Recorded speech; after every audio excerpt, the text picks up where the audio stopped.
Two families can plant a garden the very same size, in the very same soil, in the very same season, and one will pull twice the food out of it that the other does. Twice. The same patch of ground, and one feeds a family all year, while the other barely fills a few baskets.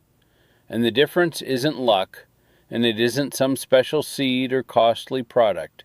It's knowledge, old knowledge, a handful of simple secrets my people have used for generations to draw an astonishing abundance out of a plot of ground. And today, I'm going to give you those secrets so you can double what your own garden gives you. There's one in particular that matters more than all the rest, the real foundation of a doubled harvest, and I'll give you that one first.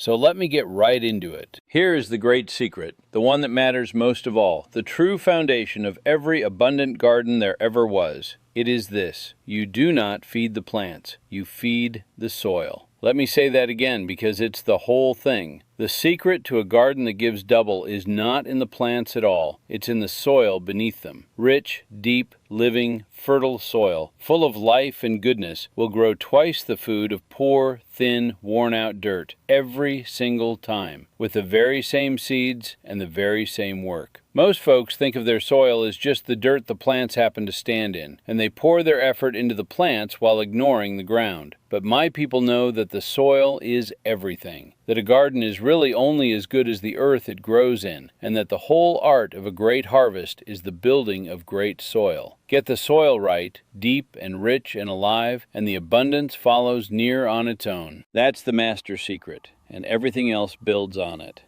So let me tell you how it's done. You build rich soil by feeding it constantly with organic matter, with the good decayed stuff that makes earth alive and fertile. And the great tool of this is compost. Compost is nothing but decayed organic matter. Your kitchen scraps, your garden trimmings, your leaves, your grass, all the old plant matter gathered in a pile and left to break down into a rich, dark, crumbly, sweet-smelling substance that is pure food for the soil. The old folks called good compost black gold, and rightly so, for it's worth more to a garden than anything money can buy.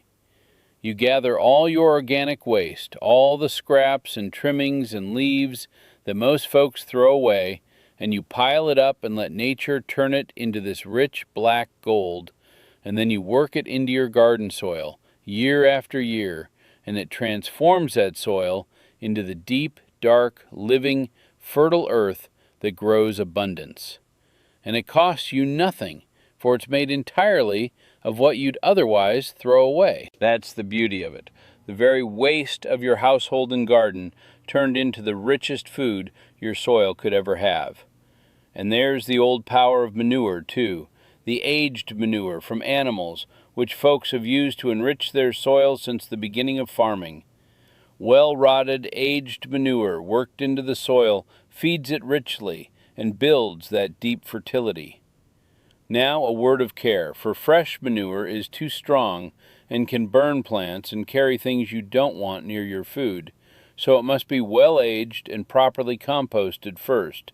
Never used fresh on your eating crops, and that's important.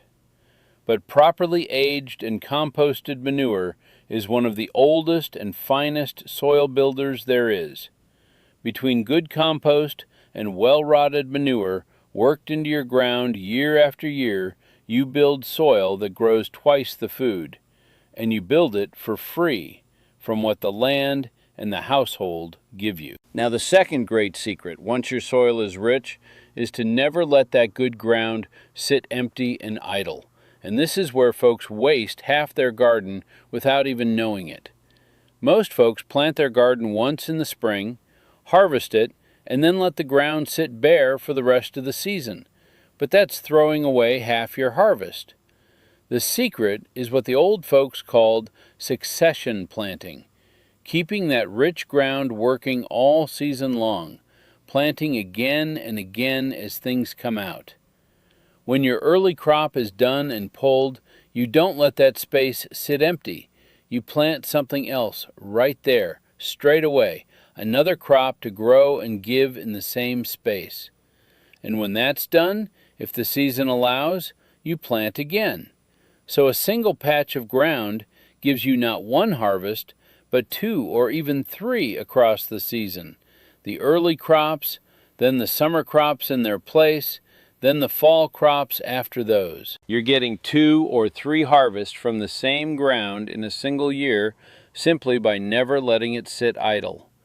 That alone can double what a garden gives, and it costs nothing but the planting and the extra seed. The third secret is to plant close and plant up to make the very most of every inch of space.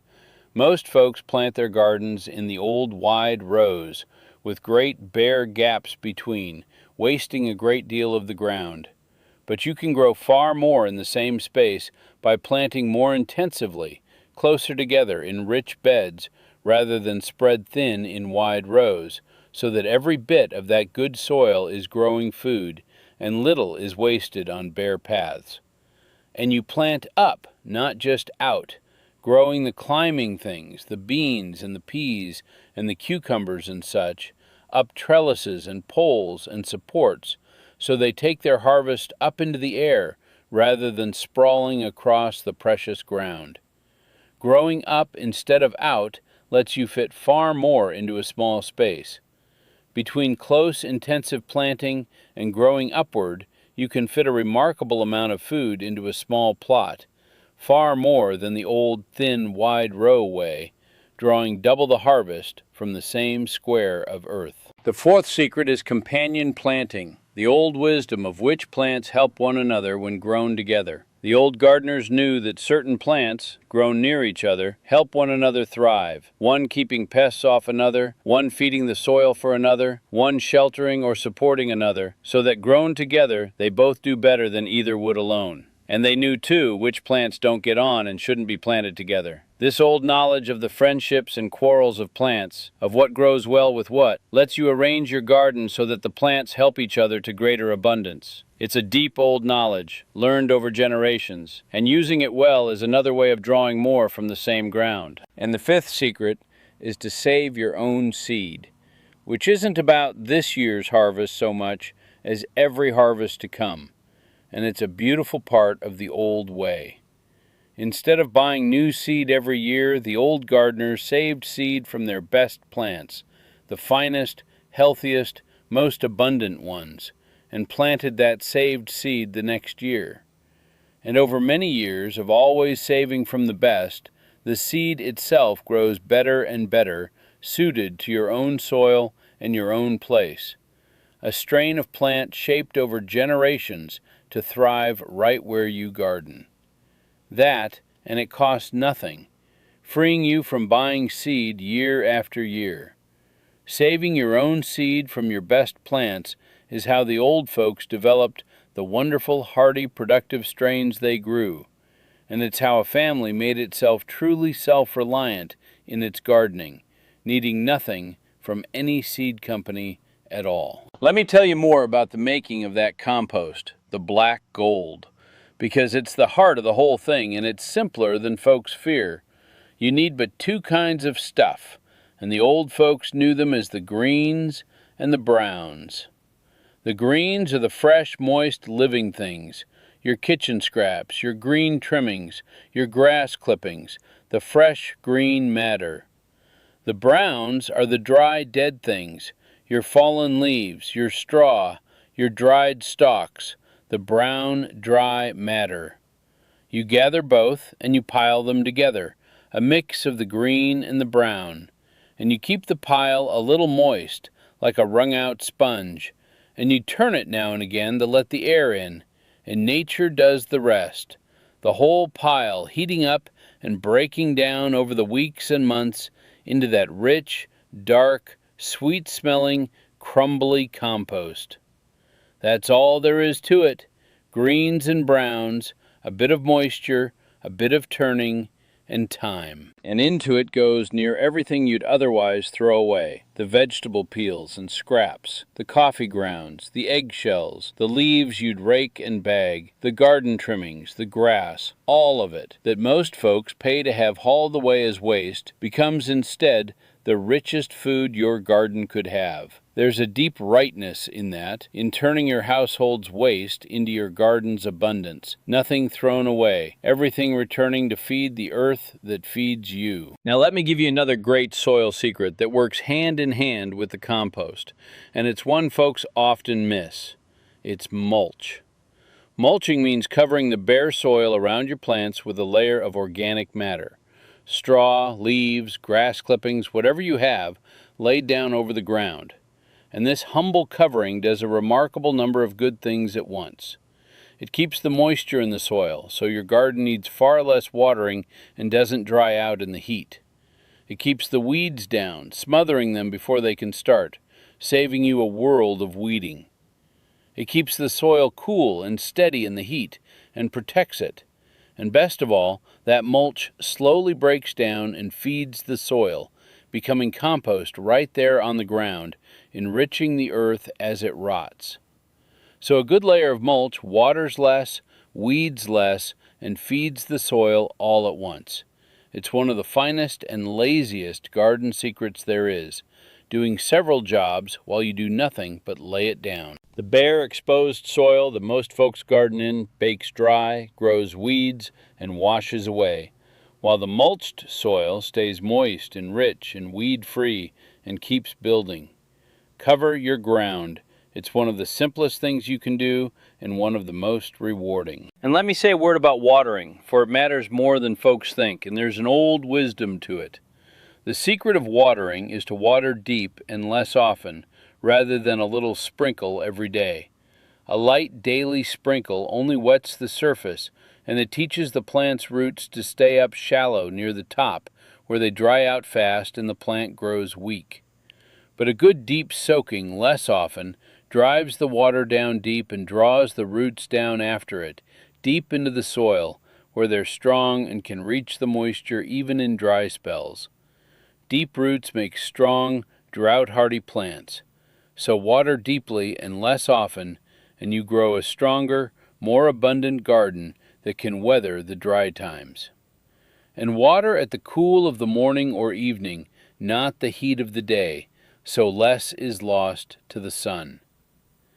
These are small old wisdoms, but together they make a real difference in what your garden gives. Let me also press that succession planting secret a little further, because there's more richness in it. The truly skilled old gardeners were always thinking ahead, always had the next crop ready to go the moment a space opened up, so the ground was never idle for a day.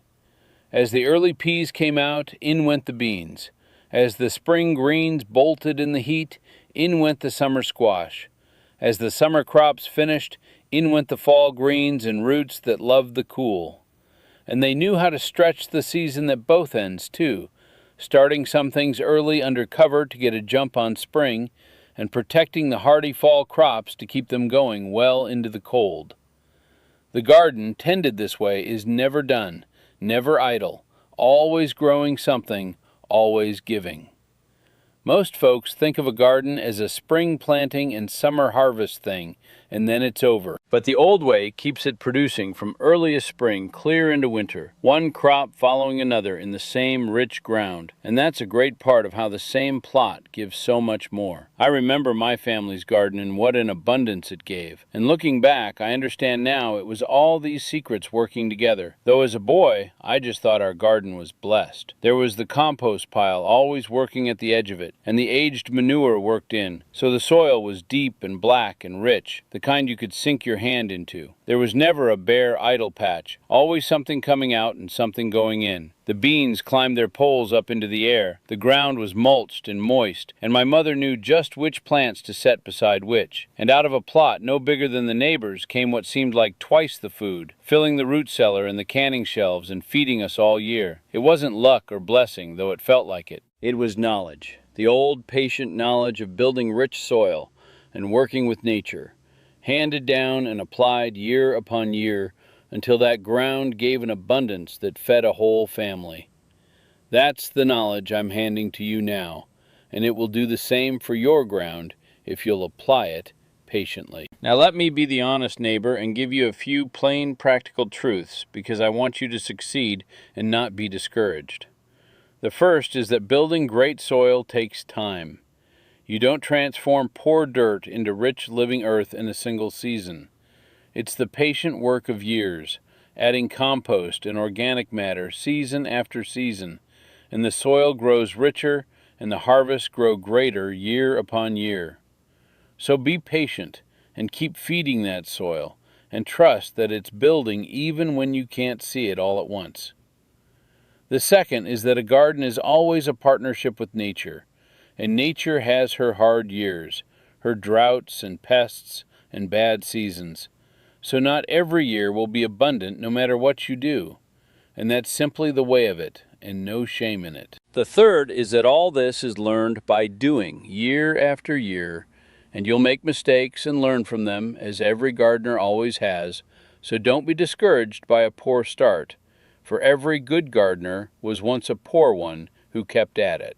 And the fourth, if you'd garden seriously, is to learn the particular ways of your own place, your climate, your soil, your seasons, from good local knowledge and trusted guides, for gardening is always local, and what works grandly in one place may not in another. And let me give you one more old secret worth knowing, for it protects everything else, and that's crop rotation, the moving of your crops about the garden from year to year rather than planting the same thing in the same spot every time.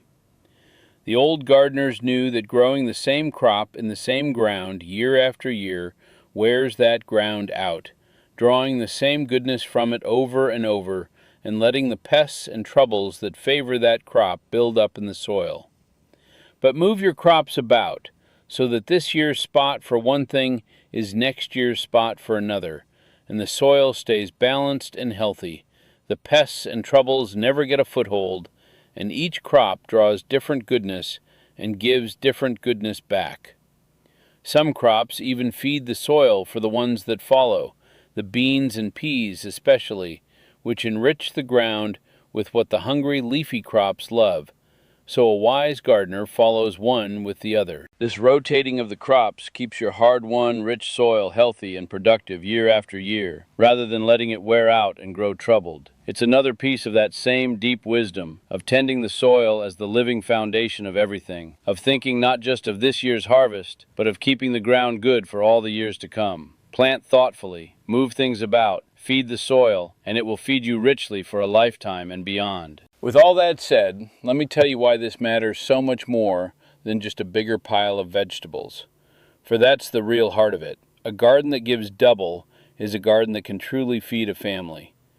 The difference between a garden that fills a few baskets and one that feeds a household all year round is exactly the difference these old secrets make. And a family that can feed itself from its own ground is a family with a deep and precious security and independence, fed by its own labor and its own good earth, needing far less from the store, far less money, standing far more firmly on its own 2 feet. That's what a doubled harvest really means. Not just more vegetables, but a real step toward feeding your own, toward that old self-reliance that is the heart of everything my people believe.